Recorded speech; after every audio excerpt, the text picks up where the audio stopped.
नमस्कार दोस्तों, आप क्राइम तक देख रहे हैं। आज बात करते हैं श्रद्धा मर्डर केस की। मैं लगातार इस केस को फॉलो कर रहा था, तो मैंने सोचा आज इसका जो सबसे इम्पोर्टेंट पहलू है, यानी क्रिमिनोलॉजी यानी साइकोलॉजी का पहलू, जिससे ये पता चलता है कि आखिर आरोपी ने ऐसा किया तो क्यों किया। यही बात करते हैं। सीधा हमारे साथ संदीप बोरा जी जुड़ रहे हैं, फेमस साइकोलॉजिस्ट है। सर, क्राइम तक पर आपका पहले तो बहुत बहुत धन्यवाद जुड़ने के लिए। नमस्कार।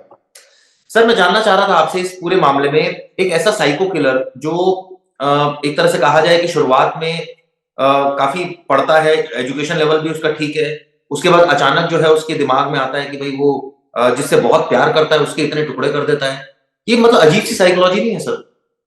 हाँ, ये बहुत ही डिफरेंट और अजीब साइकोलॉजी है और बेसिकली ये दर्शाता है जो जिस तरीके का भी ये इन्होंने ये घिनौना कुकर्म किया, ये सारा दिखाता है कि ये एक्चुअल में एक नॉर्मल साइकोलॉजी डेवलपमेंट वाला व्यक्ति नहीं है, बट एक साइकोपैथ है। हुँ, साइकोपैथ शक्ल से नॉर्मल लगते हैं, उनका जो नॉर्मल सोसाइटी में जिस तरीके से बाकी लोग होते हैं, उसी तरीके से प्रोफेशनल अचीवमेंट की बात करें, बहुत ज़्यादा नहीं होता है तो एवरेज होता है और वो बाकी लोगों की तरह इंटरैक्ट करते हैं, एक आम आदमी की तरह करते हैं, बट अंदर से उनका ब्रेन बिल्कुल डिफरेंट होता है और वो इमोशनलेस होते हैं और उनका थॉट प्रोसेस बिल्कुल एक क्रिमिनल की तरह होता है और वो अपने जो उनके साथ जैसे इस केस में था। सर इस केस में हमने देखा किस तरह से जो आरोपी है उसने दोनों मतलब एक एक आरोपी की अगर बात करें तो ड्रग भी लेता है वो, और यहाँ पर शिफ्ट हो जाता है, मुंबई से यहाँ आ जाता है। जब भी मुंबई से या कोई किसी भी स्टेट में जाता है तो सर इसी उद्देश्य से जाता है कि एक तो उसको सिक्योरिटी मिले जॉब वाइज, प्लस उसकी सैलरी बढ़े ताकि वो यहाँ नीड्स को अपनी पूरी कर सके। लेकिन इस केस में ऐसा देखा गया कि ये जो यहाँ आया, सैलरी भी उतनी थी इसकी, बल्कि श्रद्धा काम भी नहीं कर रही थी। तो ऐसे में ऑब्वियसली एक तो मेंटल प्रेशर ये था कि भाई घर का खर्चा कैसे चले, प्लस ऑब्वियसली जब आप अकेले रहते हैं तो दाल चीनी का भाव पता लगता है ना। अभी तक तो फैमिली के साथ थे आप। तो ऐसे में सर ये प्रेशर्स रहे होंगे, छोटे-छोटे जो प्रेशर्स हैं? देखिए, छोटे प्रेशर्स ये जो हैं वो एक नॉर्मल व्यक्ति जिसकी नॉर्मल इमोशनल डेवलपमेंट है या एक इमोशनल व्यक्ति जिसकी है उसको तो महसूस होते हैं। इस तरह के व्यक्ति के केस में ये चीज़ थोड़ा बहुत तंग कर सकती है, बट अल्टीमेटली उनके दिमाग में जो रिलेशनशिप रिलेटेड इश्यूज हैं, उसमें बहुत बड़ा गैप ये होता है कि इस तरह के जो मेल्स हैं वो अपने ऑपोजिट सेक्स के साथ उस तरीके से इंटरेक्ट नहीं कर पाते जो एक नॉर्मल मेल फीमेल के बीच में रिलेशनशिप होती है।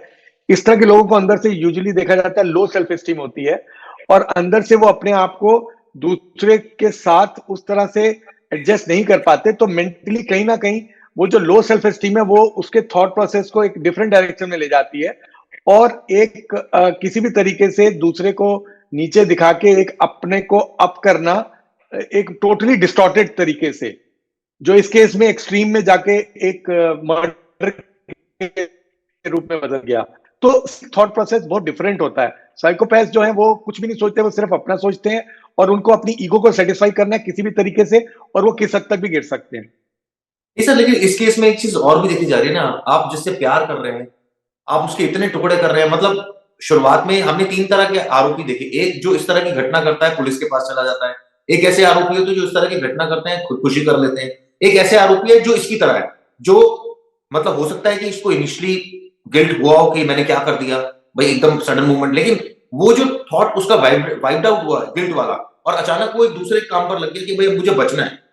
और उसके बाद 6 महीने तक ऐसा हो ये साइकोलॉजी सर किस तरह की? तो चिराग देखो, जो तुमने पहले जो एग्जांपल दिए ना वो नॉर्मल इमोशनल डेवलपमेंट वाले केसेस थे। जैसे पहला वाला तुमने बोला किसी ने मर्डर किया, उसके अंदर इतनी आत्मग्लानि हुई, गिल्ट हुआ, उसने जाके पुलिस स्टेशन में सरेंडर कर दिया।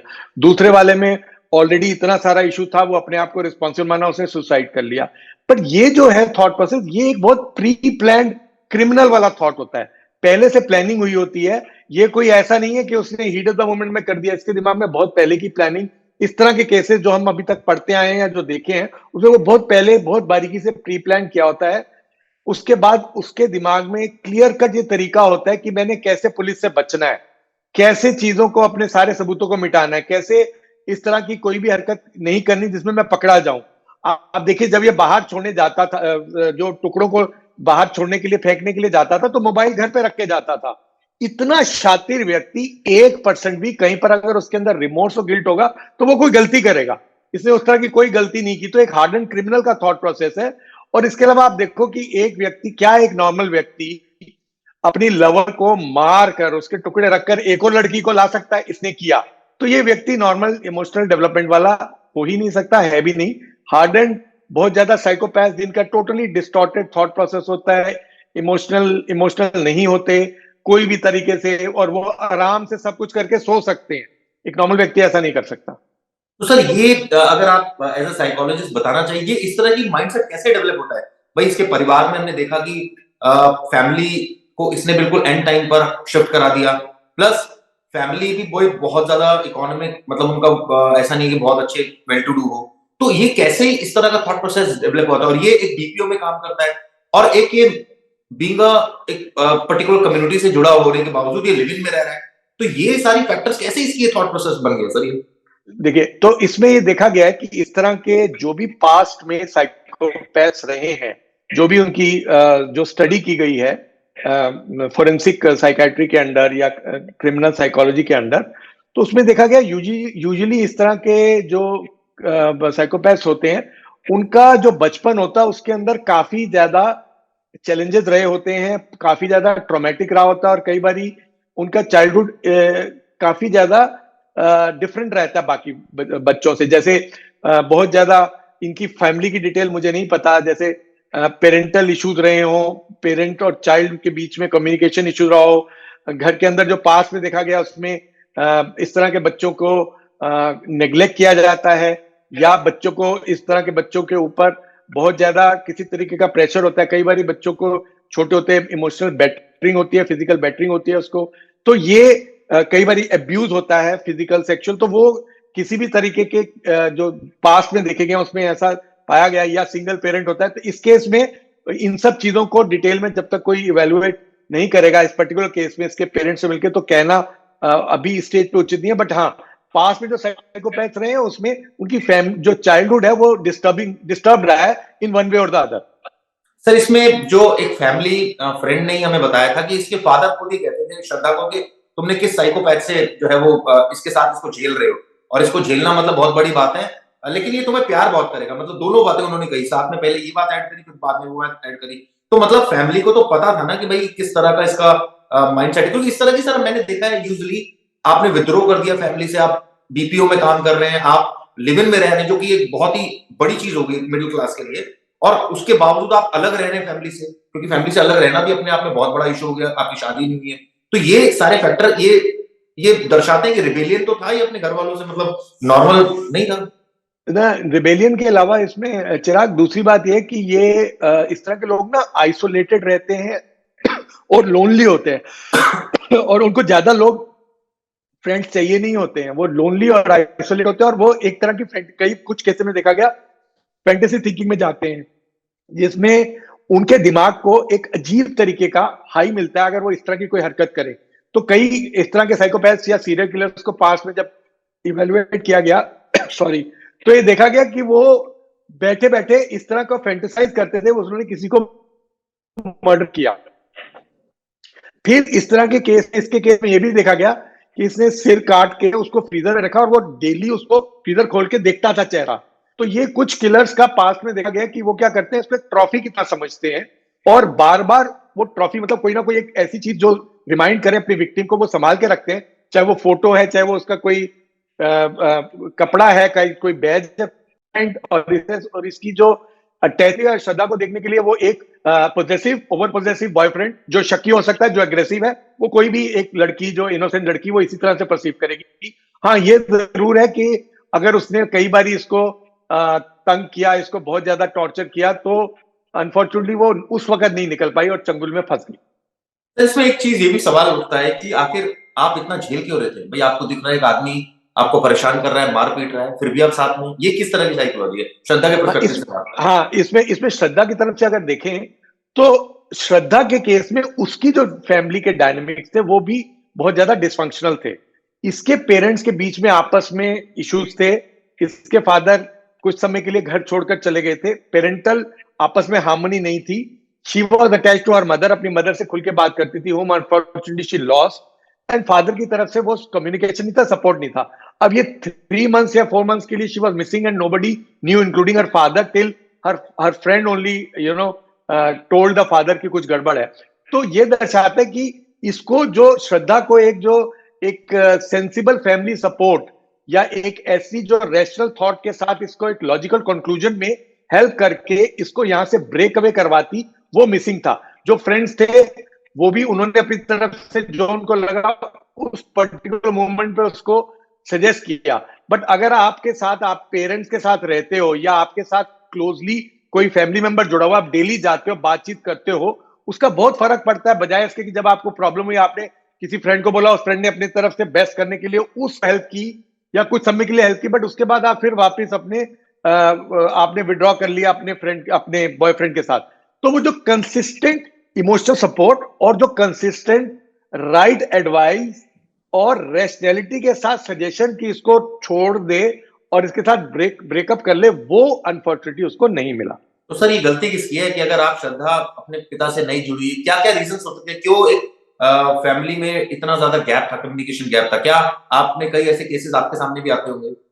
जी जी, देखिए हमारे पास फैमिली में इस तरह के केसेस काफी आते हैं, बट ये एग्जैक्ट क्या डायनेमिक्स थे, ये मेरा सारा ये जो है वो कंक्लूजन है जो मीडिया की रिपोर्ट्स है। जी जी। एग्जैक्टली जो ऑटोप्सी होती है, साइकोलॉजिकल ऑटोप्सी होती है, उसमें क्यों हुआ, कोई इंसिडेंट या क्या हुआ, उसके लिए हर तरीके के जो श्रद्धा से या जो इससे जुड़े हुए इसके बॉयफ्रेंड से जुड़े हुए जो फैमिली मेंबर्स हैं, फ्रेंड्स हैं, उनसे समझकर सारे पॉइंट्स कंक्लूड किए जा सकते हैं। बट डेफिनेटली कई बार ऐसे होता है कि फैमिली मेंबर्स में फादर जो है वो बहुत ज्यादा इस चीज को मान लेता है कि डॉक्टर ने मेरे अगेंस्ट गई है और वो इंटरफेथ किसी और के साथ गई है, तो उस चीज को वो बहुत पर्सनल ले लेते हैं और वो बात नहीं करते हैं। तो वहां तक तो ये सोशली इस तरह से देखा जाता है, बट इस एक्सट्रीम पे चले जाना, जब वो उसकी डेथ हो जाए, वो एक बहुत ही ज्यादा एक अनयूजुअल और रेयरेस्ट टू रेयर केस माना जाएगा। तो इस केस में एक चीज और देखी गई, खासकर आफ्ताब की अगर मैं बात करूं, एक लड़का जो बीपीओ में काम कर रहा है, जो लिव इन में रह रहा है, जो इंटरकास्ट मैरिज कर रहा है, जो एक तरह से कहा जाए ड्रगिस्ट हो गया है। ऐसे लोग ड्रग की तरफ क्यों अट्रैक्ट हो रहे हैं रादर देन भाई उनकी एक तो उसके ऊपर रिस्पॉन्सिबिलिटी का इतना पहाड़ टूटा हुआ है कि भाई अब वो दोनों अलग रह रहे हैं, तो ऑब्वियसली वही कमाने वाला है, प्लस वो एक लड़की को भी अपने साथ लेकर आया, उसके बावजूद ही इन्वॉल्व इन ड्रग्स। देखो चिराग, जो आपका इंटरप्रिटेशन है ना, वो एक नॉर्मल सेंसिबल मेच्योर ब्रेन सोच सकता है जो आप सोच रहे हो। आपका ब्रेन ये कह रहा है कि जो सारी दुनिया के सेंसिबल लोग ऐसे सोचेंगे कि जिम्मेवारी बढ़ गई, तुमने जॉब ली, तुम बाहर आए, तुम्हारे पास खर्चा है, तुम्हारी गर्लफ्रेंड है। बट इस तरह के लोगों का ब्रेन ऐसे काम नहीं करता है। ये रिस्पॉन्सिबिलिटी नहीं लेते हैं, इनको कोई फर्क नहीं पड़ता है। इनके अंदर एक अपने आप का अलग से अपनी दुनिया होती है जिसके हिसाब से चलते हैं और इनके हिसाब से दुनिया को एडजस्ट होना होता है। ये नहीं होते और एक नंबर के झूठे होते हैं, मक्कार होते हैं, इन पे बिल्कुल डिपेंड नहीं किया जा सकता।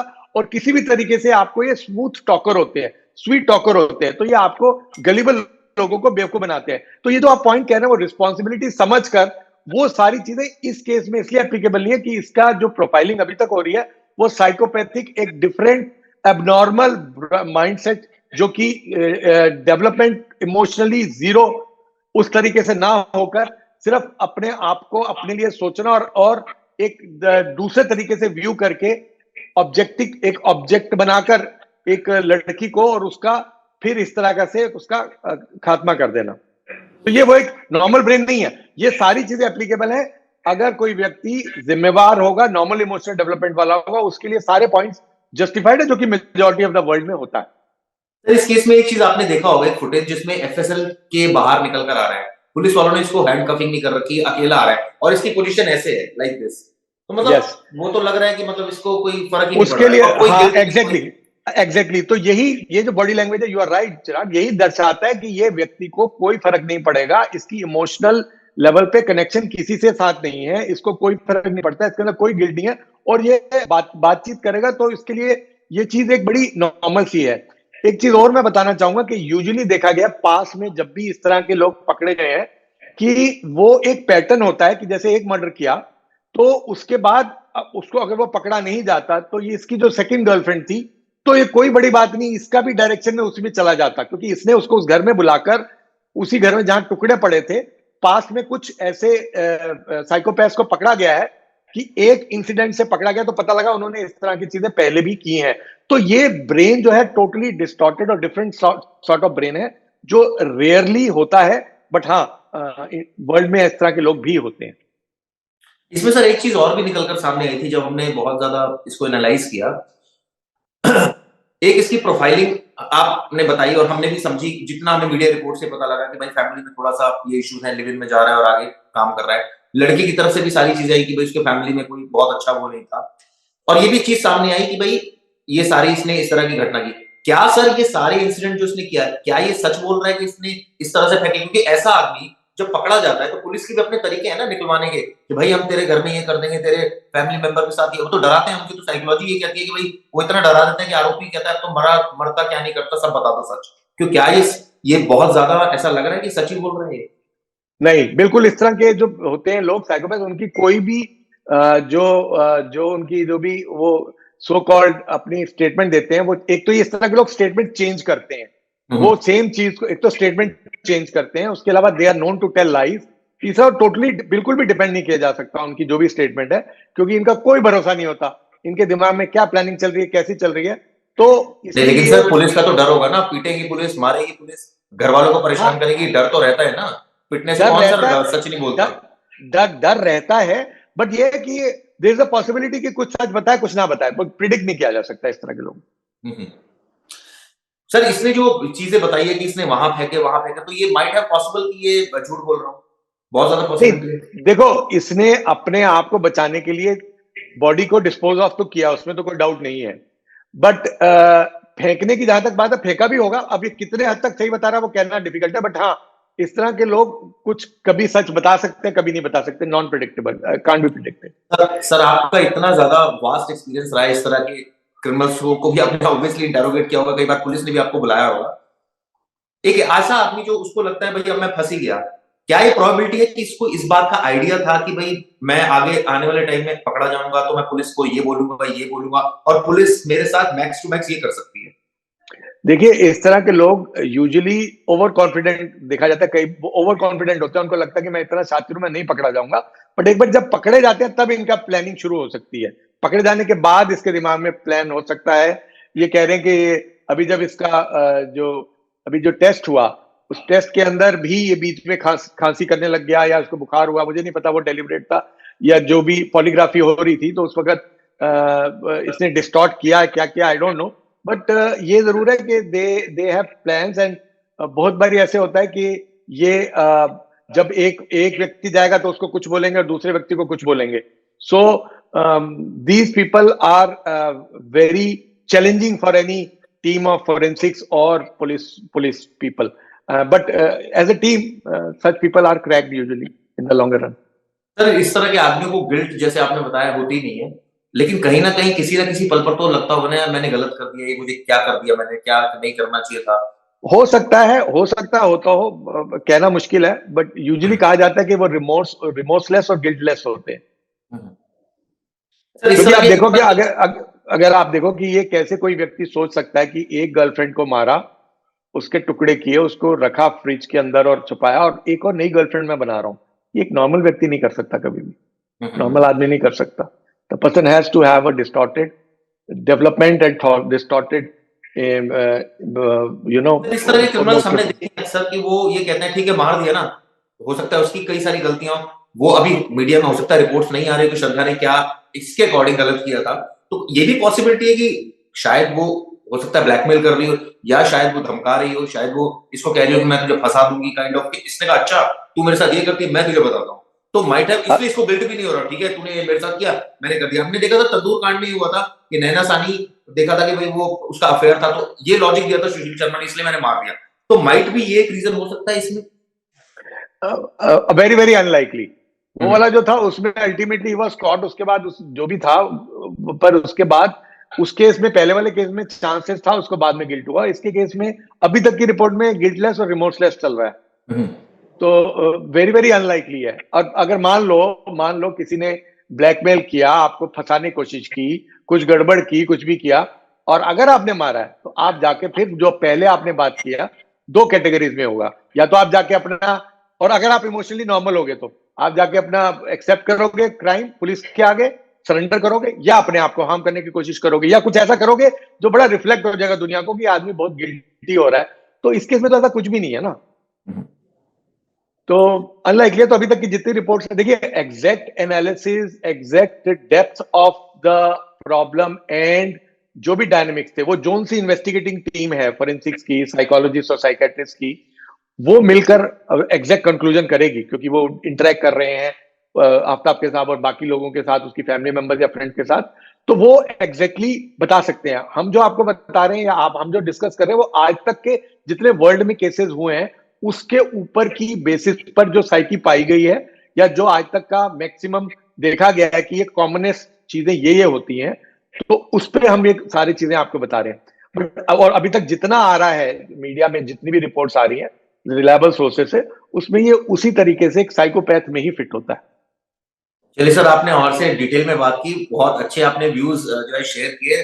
इससे ऑब्वियसली दर्शकों को बड़ा फायदा होगा, सोचेंगे वो इसकी साइकी के बारे में भी। आपसे फिर हम लगातार बात करते रहेंगे सर, आगे मौका लगेगा तो। धन्यवाद sir, thank you so much. Thank you thank you sir, thank you so much.